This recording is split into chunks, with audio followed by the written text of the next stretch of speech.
Hey, this is Chuck Hester with WRAL TechWire, and today I am privileged to have Jim Roberts, a good friend and entrepreneur, also the founder of Network for Entrepreneurs in Wilmington, new. Appreciate you taking the time today, Jim. Yes, sir. Anything for you, Chuck. Happy to be here and eager to work with you on this story. Great. So tell me, for those who may not know, describe new what you do with the Wilmington ecosystem in entrepreneurship. Well, probably most of your readers are very familiar with CED in the Raleigh-Durham market. We are trying to be an independent nonprofit, very similar to CED, but doing it at the coast. So we have monthly events, and um, right now they've been full to the gills, standing room only. So the growth of the Wilmington ecosystem has been going on for 11 years, and new is a big part of the building the energy for the ecosystem, east of I-95. That's awesome. And my understanding is that Wilmington is now the number one uh, area for startups, for small cities. Talk a little bit about that. Yeah, so the formal ecosystem was started in 2013 when I was the executive director of the UNCW CIE incubator. And people think that is, or most people around town consider that the start of the formal ecosystem. And we had Dr. John Harden of NC Commerce come in, and he gave his innovation index report, which stated that Wilmington, New Hanover County were as low as 24th in the kind of the North Carolina county to county comparison of ecosystems. And since then, as we are in October of 2024, we are now ranked the number one ecosystem in the world for small cities under 300,000 people. And that has been really hard work on a day-to-day basis of educating the entrepreneurs through meeting experienced entrepreneurs, through really communications like this of telling the story of how can we get some of the UNCW graduates or the Wilmington natives that moved away, how can we tell them what's going on so maybe they want to return to the coastal lifestyle. We have worked very hard with the First Flight Venture Center on the number of SBIR grants that are non-dilutive federal grants that can be from 200,000 to $2 million, and advocacy like we're talking about today. Of I serve on the three most important committees for startups in North Carolina. One being the CED Venture Connect Pitch Committee, which means we pick the companies that go on stage. Second is the NC IDEA grant reviewers, meaning that I'm in the room with 35 other people that look through the applications and try to suggest the winners of the big NC IDEA $50,000 grants that are also non-dilutive. And then, of course, the North Carolina Technology Association Awards Committee that chooses the companies that wins the awards on December 3rd. So those are the kinds of things that we've added to the ecosystem over the last decade, and they're really having a big impact. And I think also it's not just our work, but truly kind of the lack of work in other cities that they're doing for entrepreneurs. Entrepreneurs often feel very isolated, and that's why they need an ecosystem so they can be surrounded by other entrepreneurs.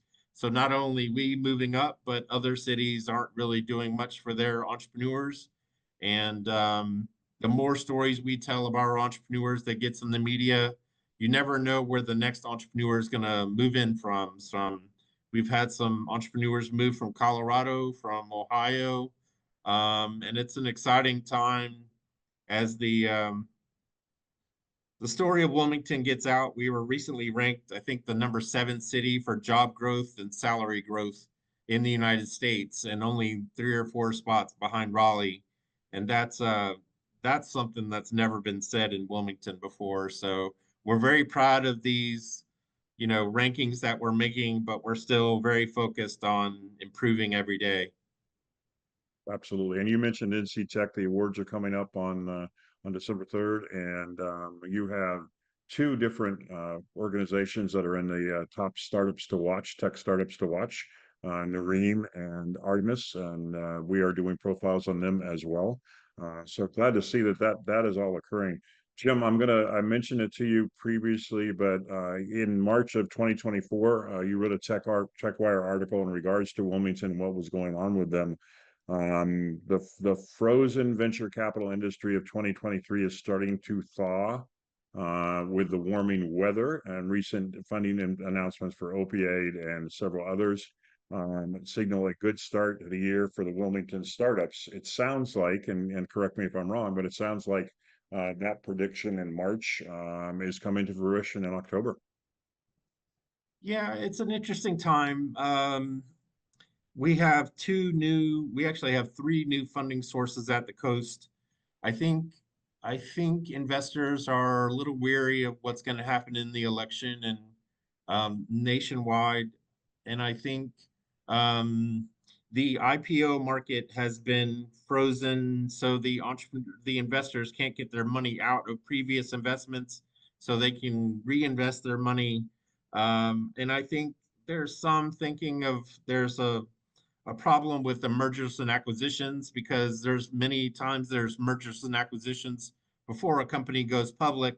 And so how do we, kind of loosen the reins a little bit on some of the monopoly kind of rulings from the federal government? So those are all things that may be answered very soon, and maybe we can start getting more capital flowing in the United States. Sounds great. Um, any advice for startups that are looking to, I mean, Wilmington, I've been there several times, spoken at your events, love that area.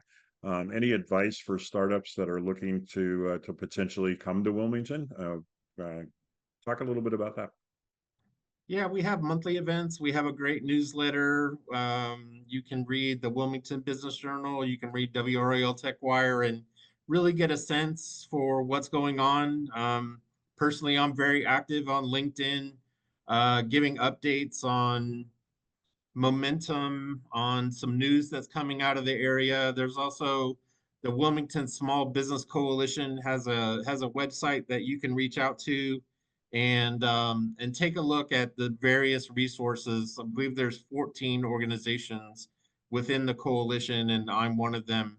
And we all try to work together to promote each other's events and be more supportive of a wide range of not only the scalable entrepreneurs that I work with, but companies that may be more lifestyle companies, mom and pop or family businesses. And there's a wide range of help available for entrepreneurs in southeastern North Carolina. Well, Jim, we appreciate you taking the time and appreciate what you're doing for the startup community, not just in Wilmington, but in North Carolina as well. Looking forward to see you at the next event.